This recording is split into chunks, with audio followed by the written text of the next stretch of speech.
tout photographe devrait essayer ce type de produit. Ah bah oui, mais pour c'est ça, ils le savent. Pour au moins c'est une comprendre l'expérience. Ouais, c'est la légende. Tout le monde n'a pas les moyens de se le payer, mais au moins essayer, ce serait top.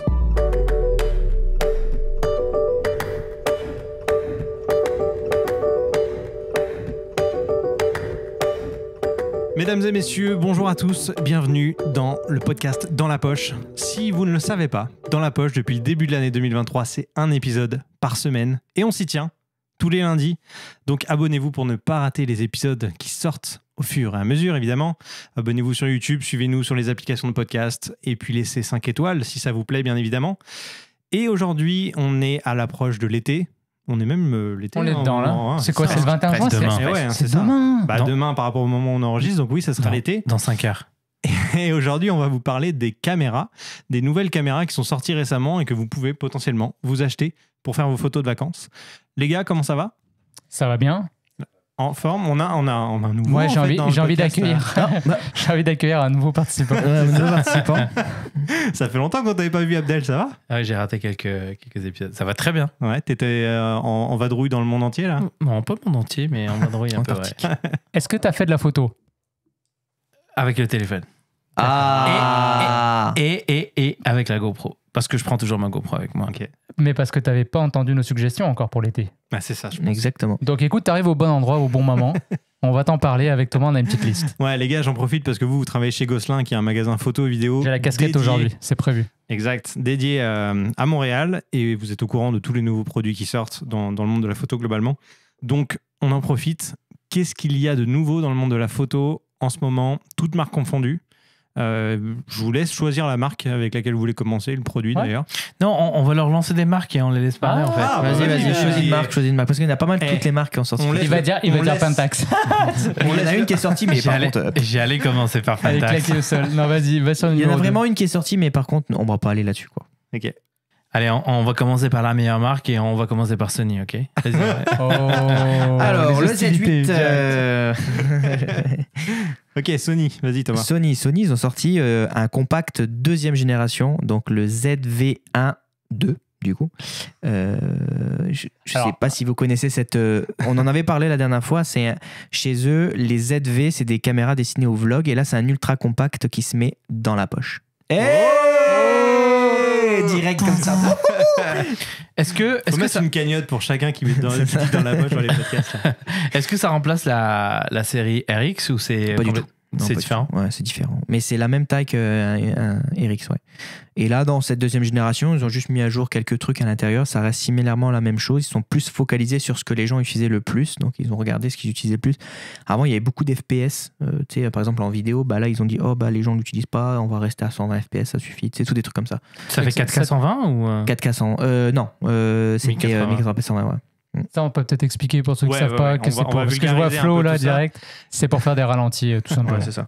Donc, en gros, c'est simple. Ils ont changé du coup le zoom. Maintenant, c'est une équivalente 18-50 mm. Okay. Un peu plus lumineuse aussi. Et du coup, grand angle qui est plus destiné au vlog. C'est vrai qu'avant, elle était un petit peu serrée. L'autre, c'était une 24-70. Ouais, c'est ça. Donc, c'était un peu serré. Quand tu tenais en face de toi, c'était compliqué. Surtout quand tu dois rajouter la stabilisation, j'imagine. Ça doit forcer encore plus. Ouais. En parlant de stabilisation, ce boîtier, il est très, très, très, très, très bien stabilisé. Ils ont fait des tests. Tu peux courir avec comme une GoPro. Honnêtement, c'est super bien stabilisé. C'est impressionnant. Alors, forcément, ça croppe énormément dans ton image. Déjà que le capteur est pas si gros.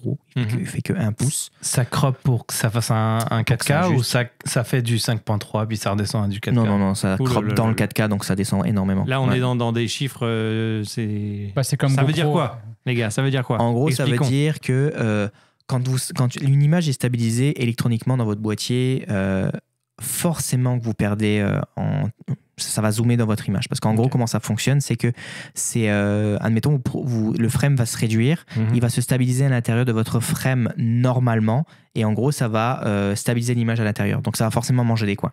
Pour éviter d'avoir des coins noirs, quoi. Okay. Ouais. Donc, il y a plein de pixels qui vont disparaître. C'est le contour. Et ça croppe du coup dans votre image. Quand on dit que ça croppe, c'est que ça zoome un peu. Et il n'y a pas tout le monde qui aime, parce que forcément, cropper, ça vient enlever de l'information dans l'image. Il y a des personnes qui aiment bien shooter avec la taille du capteur qui est donné dans l'appareil.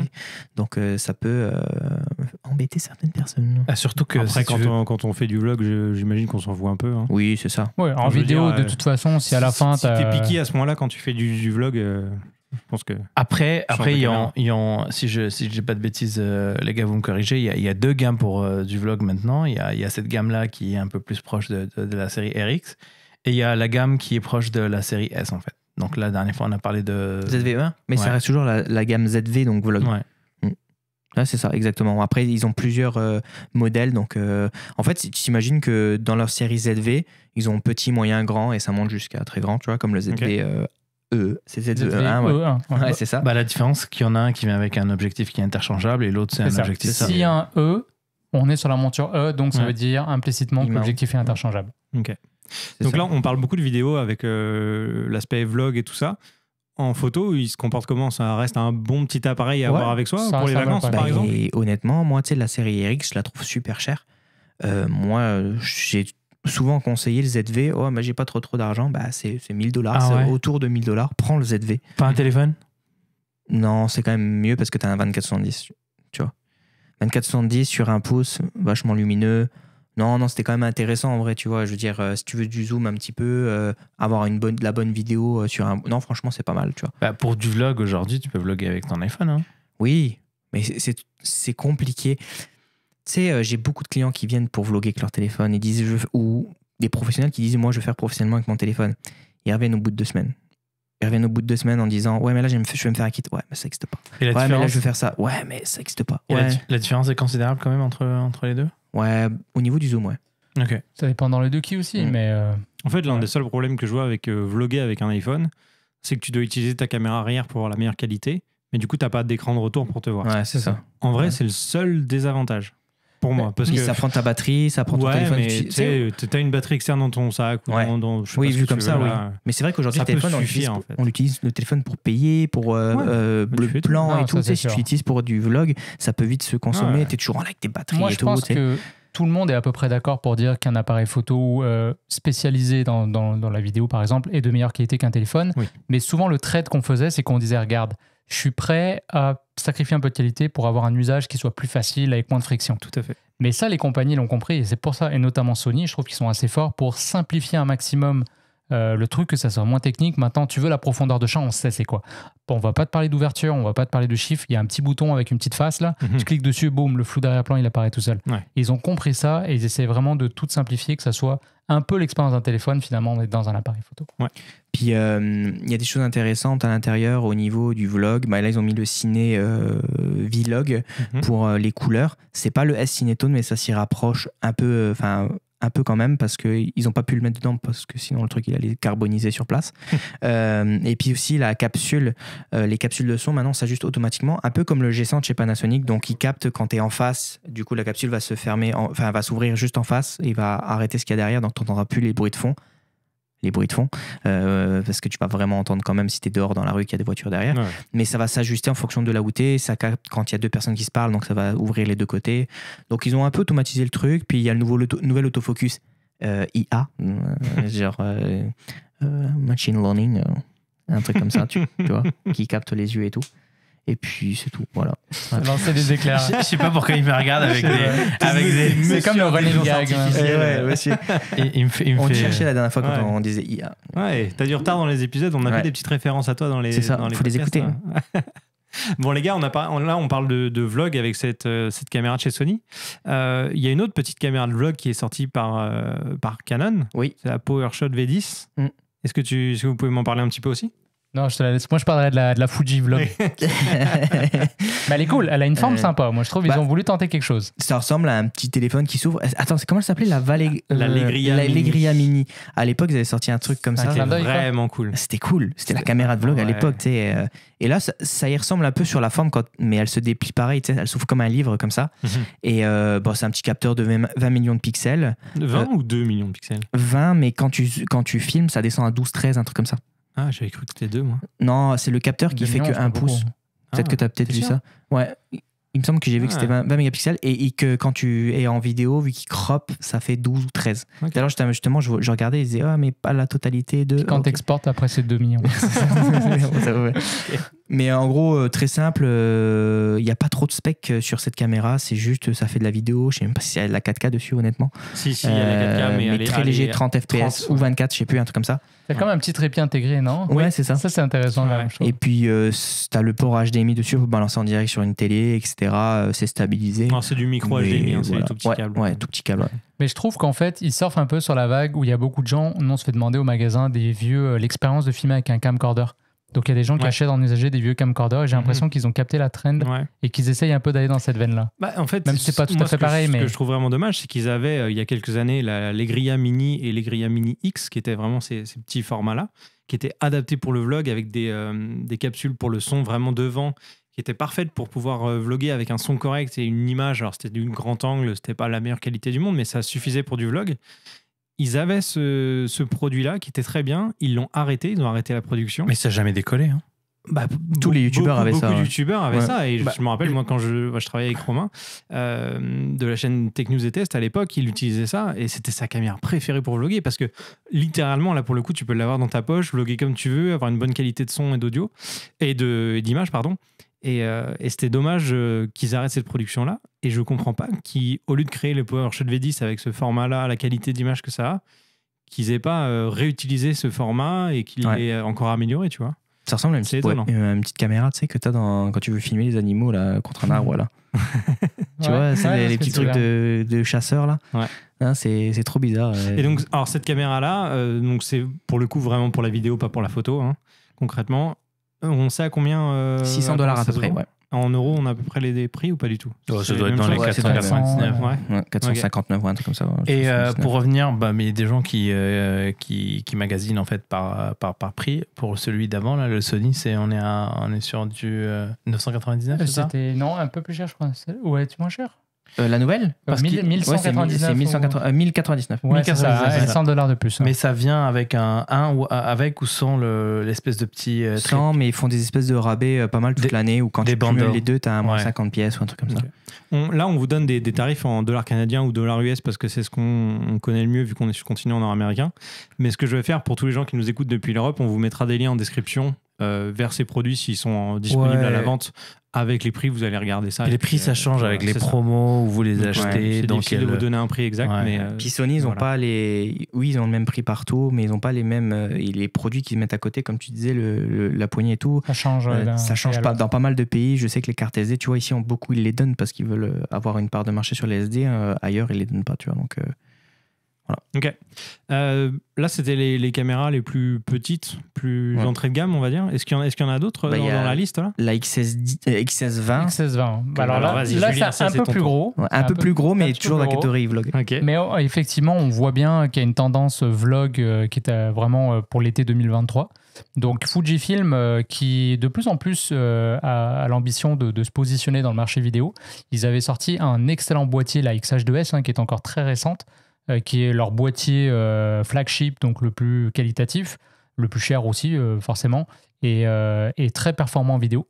Et la XS20, en fait, Fuji, pour ceux qui ne le savent pas, ils ont toujours utilisé leur capteur en fait, dans tout leur boîtier. Donc, ils vont développer un très bon capteur et ensuite, ils vont le décliner sur tout leur boîtier.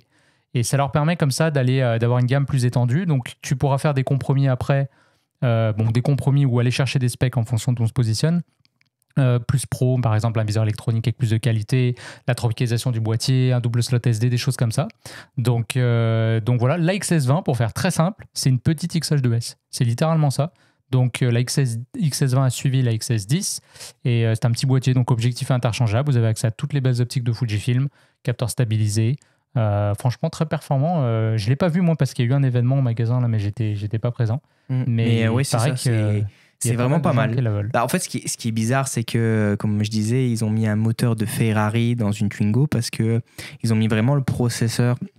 Mais ils font toujours ça. Le processeur du XT5 alors qu'il y a le X4 qui n'avait pas ce processeur-là, etc. Enfin, ou même les autres processeurs qui étaient rapides comme ça. Et ils l'ont mis dans un boîtier qui, quand tu le prends dans les mains, tu te dis c'est un peu plus cheap qu'un XT5, tu vois.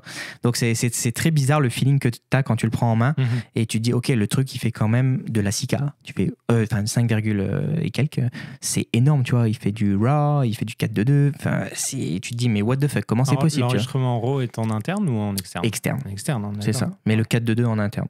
Okay. Donc ça, c'est plutôt pas mal. Et puis stabiliser, l'écran qui se pivote, parce que c'est vrai que chez Fujifilm, c'est pas partout. Non,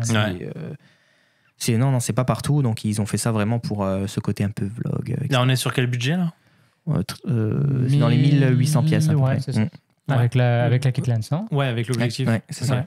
Bah, en fait, ça coûte super, pas très cher. Hein. Ça coûte super cher de maintenir en fait plusieurs processeurs différents pour plusieurs gammes. Oui. C'est pour ça qu'ils utilisent un seul processeur qu'ils vont faire grandir. Après, ils vont jouer sur les options pour différencier les gammes. C'est juste un danger que s'il y a une pénurie dans quelque chose, ils ont toute la gamme qui s'effondre, quoi. Bah, ça c'est le problème de tous les manufacturiers qui travaillent avec un seul type de processeur. Ça s'applique à tous les... tu prends n'importe quelle marque, c'est le cas aujourd'hui. Hein. C'est l'approche Apple un peu. Hein. Tu as le M2, tu le calises partout. C'est ça. La même chose pour Sony, la même chose pour... Les capteurs sont fabriqués par le même fabricant. Mais je veux dire, le fait qu'il y ait le même capteur ou le même processeur sur tous les capteurs, en fait, ça permet de ne pas avoir plusieurs chaînes de production. Donc, ouais, c'est ça va plus vite. Oui, parce que même Canon a commencé à le faire. D'ailleurs, ça fait le lien peut-être, à moins que tu aies d'autres choses à dire sur Fuji, ça fait le lien vers un autre boîtier, la Canon R8. Oui, même pas. D'abord, la RR100. Tu parlais de la R100 d'abord? Ouais, la R100 parce qu'en termes de taille... Ouais, plus entrée de gamme aussi. Plus entrée de gamme. Donc, le plus entrée de gamme maintenant chez Canon, c'est la R100 qui vient d'être annoncée aussi il y a 2-3 semaines. Donc, juste après la V10, justement, une semaine après. Donc, la R100, elle va venir en quelque sorte en dessous de la R50, donc encore plus petit. Combien de produits? C'est abusé. C'est un petit peu la SL3 T7i ici en Amérique. C'est les 4500D, les trucs comme ça que tu as en France.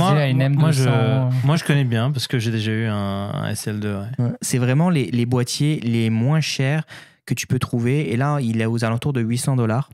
Entrée de gamme, donc c'est monture RF. Et c'est plus une M. Donc la monture M, on le sait, elle est finie depuis 2 mois. EFM. C'est EF. Donc là, c'est fini. Il n'y a plus le M50 et le M6, etc.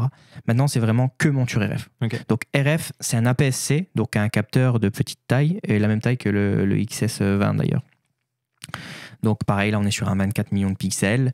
On a un écran qui se pivote.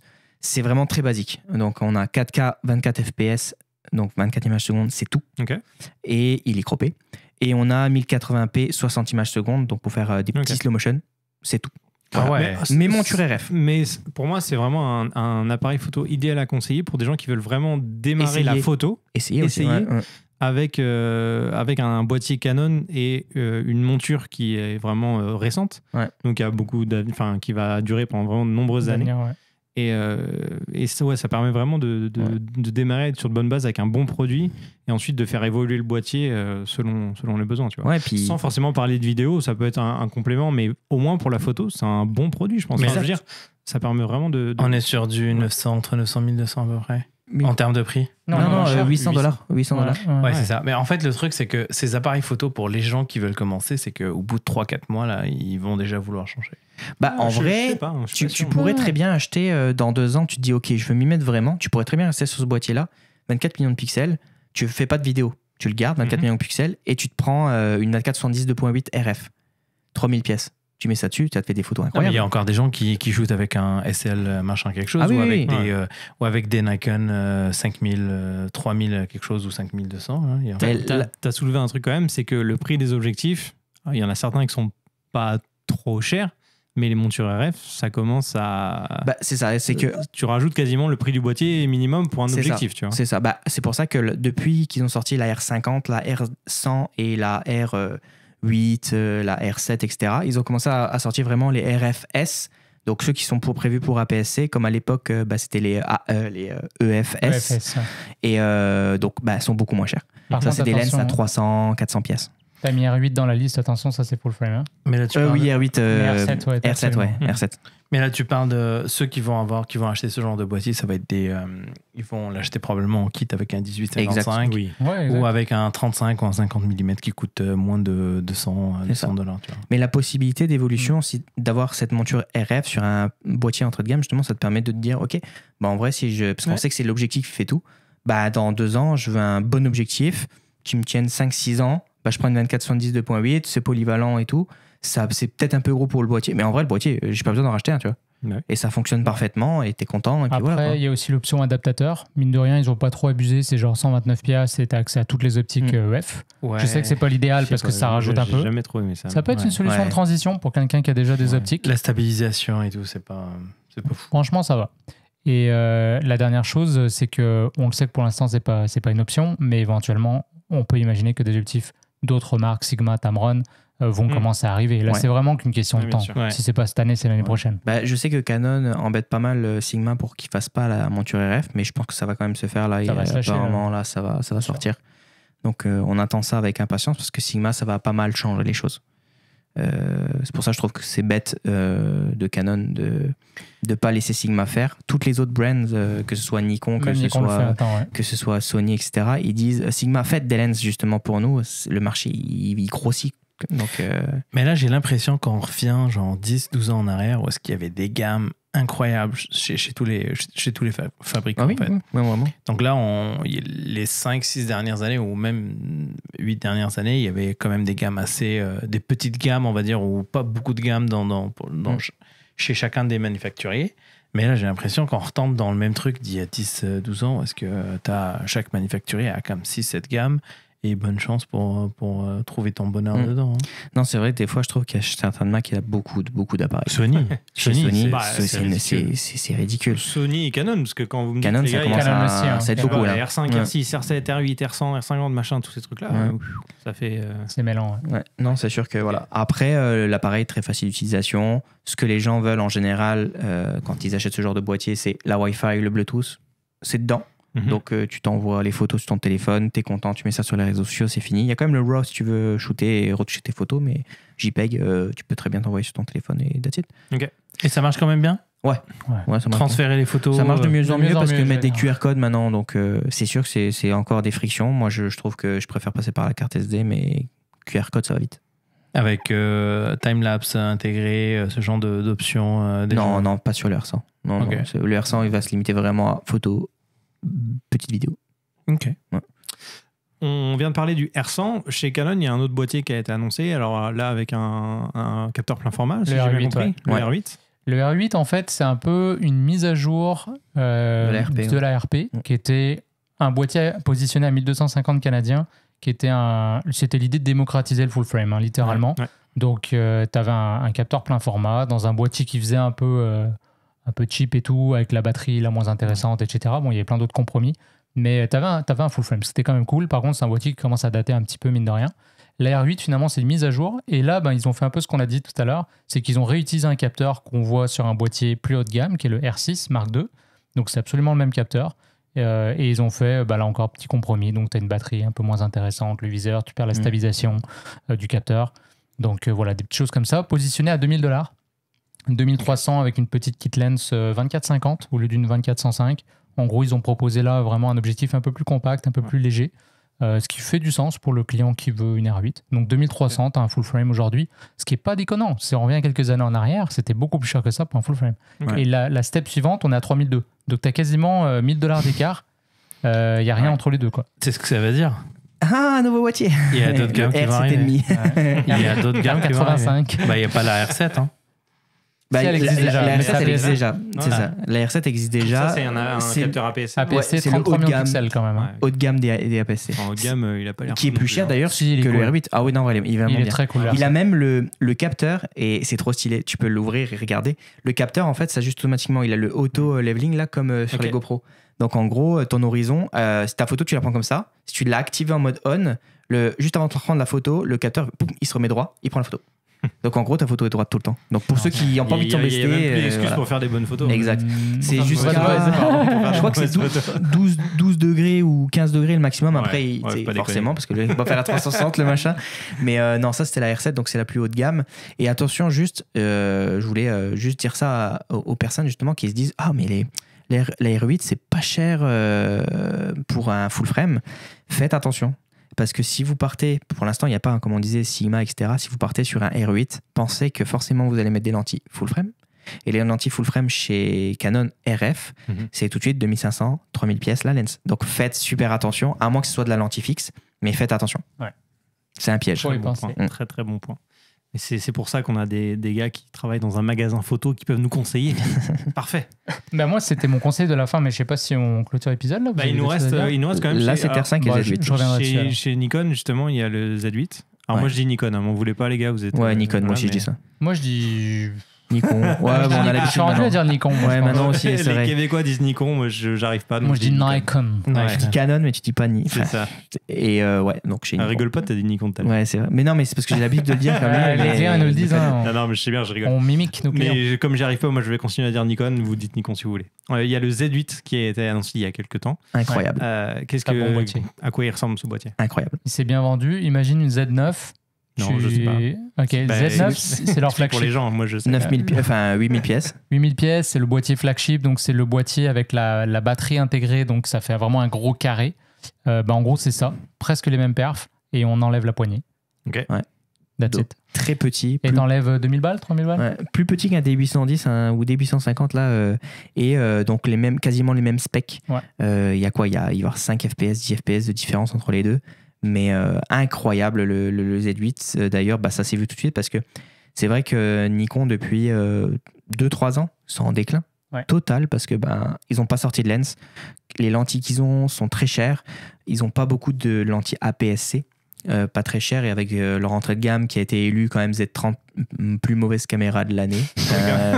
Donc voilà, donc c'est leur caméra vlog qui a été élue comme ça. Le Z50 n'a pas été renouvelé depuis des années, donc vraiment triste chez Nikon. Et là ils sont arrivés avec le Z8 en disant ok, là on a du stock, pas comme la Z9 parce qu'on a attendu des fois pendant 8 mois pour avoir des Z9. Là on a du stock. C'est un bébé Z9, oui ça va tuer un petit peu nos ventes de la Z9, mais au moins on a du stock et on peut proposer un 45 millions de pixels. Rafale 30 images secondes, tout ce que tu veux, truc de malade quoi, et le truc il est incroyable. Est-ce qu'il permet d'enregistrer en RAW en interne ou pas celui-là? Pour la vidéo je parle. Ou jusqu'à 4K maximum je crois. En vidéo je sais pas trop, j'ai pas jusqu'à 4K maximum. Parce que j'avais cru entendre que en gros tu sais Red avait déposé des brevets pour empêcher les autres constructeurs de proposer du RAW en interne. Ouais. Et Nikon, enfin en gros il y a des constructeurs qui avaient essayé de le mettre ce RAW en interne et Red poursuivait en justice ces marques-là et toutes les marques perdaient à chaque fois. Et là, Nikon, a priori, ils se sont fait un arrangement entre les deux, ce qui fait que Nikon devrait avoir le droit de l'intégrer. Ouais.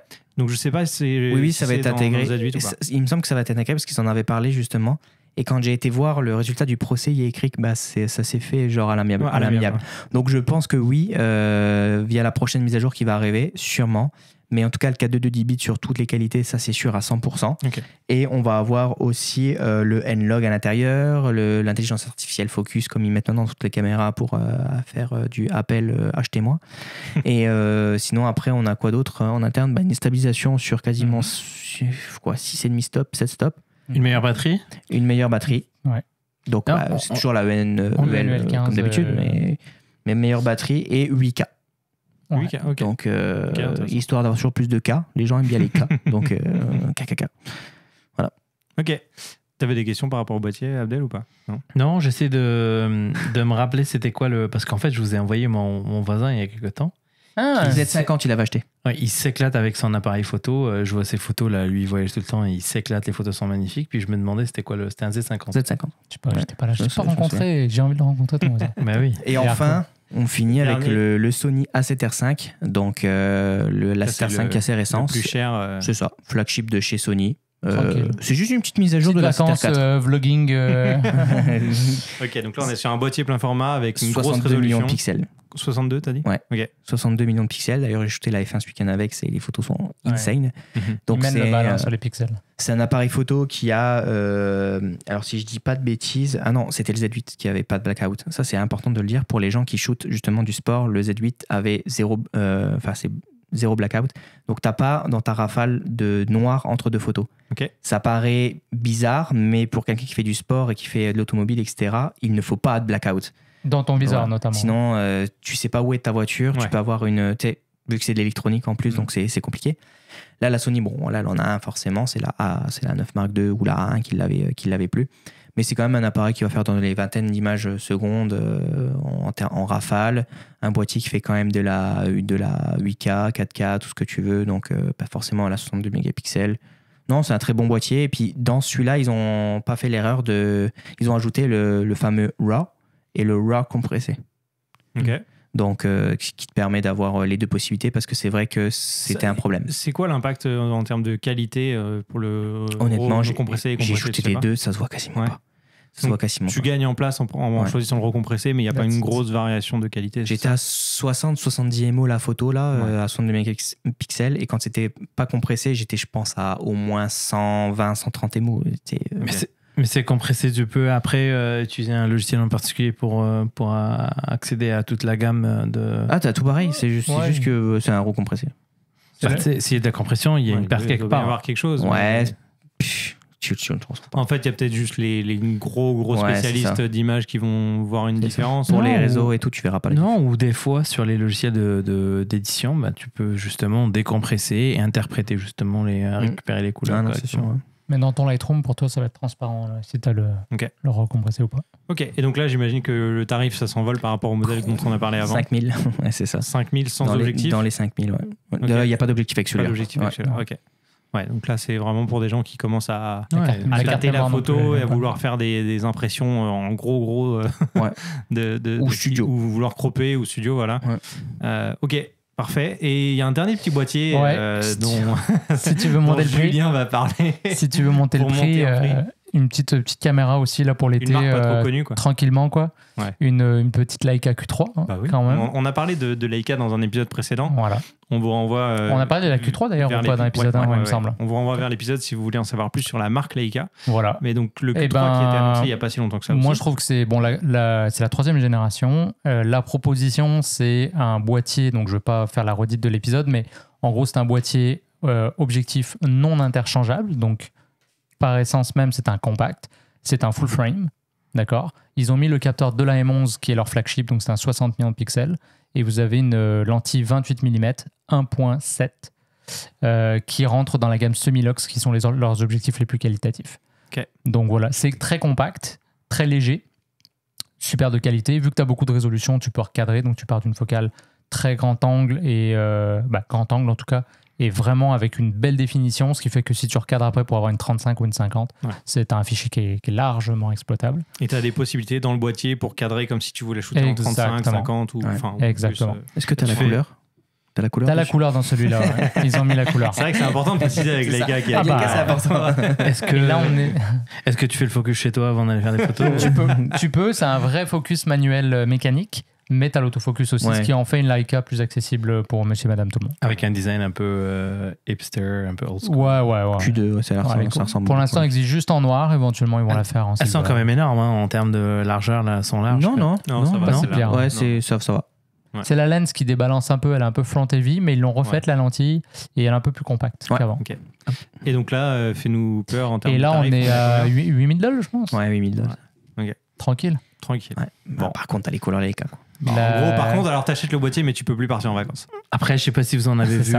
Ou tu prends une R100 et tu pars à l'autre bout du monde, ou tu vas à Laval avec ta Q3 et tu frimes un peu. Voilà. Exact. Est-ce que vous en avez vu au Grand Prix? Q3? Ouais. Non, elles sont pas encore arrivées chez tout le monde. Attends, la rafale, elle doit être quoi, de 3 images par seconde, non? Non, mais je veux dire, les gens qui, les pilotes en fait, parce qu'ils ont rincé, les cas, ils ont rincé tous les pilotes en fait. Ils étaient dans leur voiture, donc ils prenaient pas des photos en conduisant. À une main comme ça. Le public, l'avait. Voilà. Non, mais on n'en a pas vu encore. J'en ai reçu une là récemment, mais lundi. Donc, pour un client. Et puis. Faudrait qu'on fasse un épisode juste sur la marque Leica. On l'a fait. Mais on l'a fait, Abdel. Mais t'étais pas là. Abdel, il a un retard de fou furieux. Et ben on t'invite à l'écouter.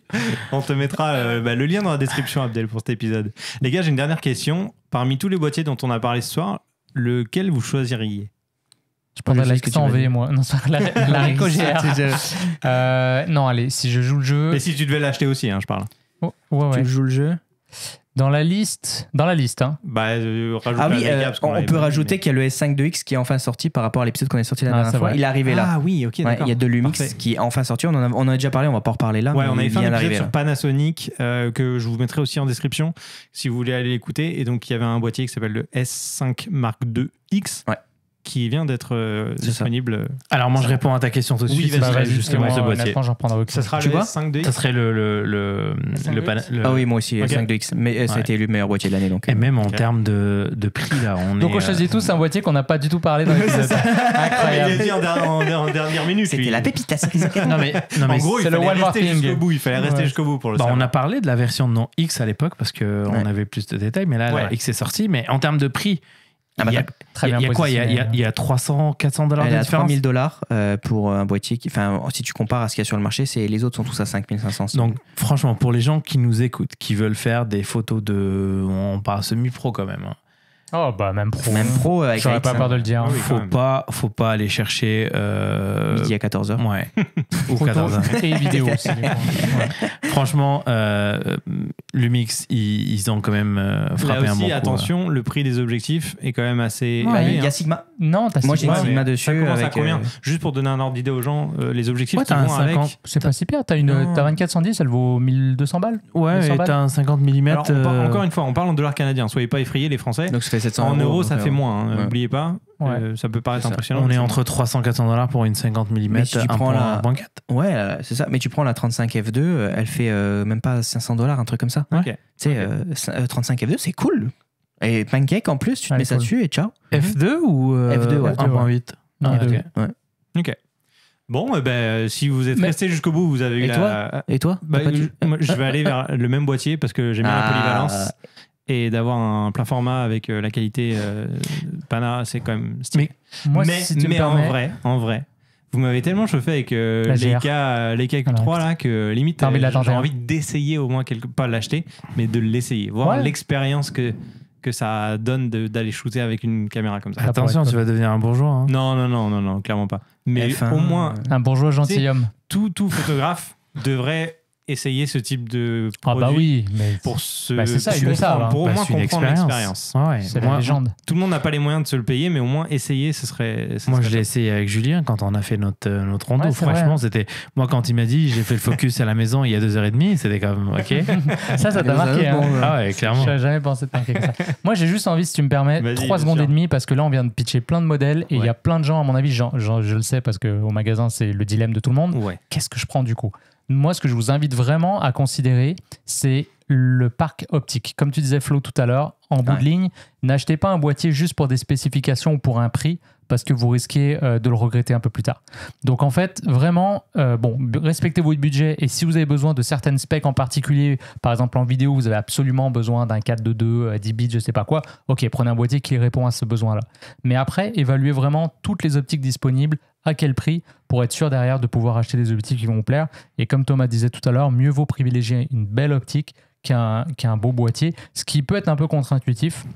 Souvent, je vois l'inverse, un meilleur boîtier avec une kit lens, c'est dommage. Je comprends qu'on fasse ça, mais c'est dommage. C'est l'optique qui va vous ruiner, hein, c'est pas le boîtier. Hein. Ouais, exact. Et puis vous allez la garder, vous changerez de boîtier avant de changer de lentille si vous l'avez bien magasiné. Exactement. Choisissez bien votre drogue. Eh bien, merci les gars pour toutes ces infos sur les boîtiers. J'espère qu'on vous aura aidé à choisir votre nouvel appareil photo si vous en avez besoin, évidemment.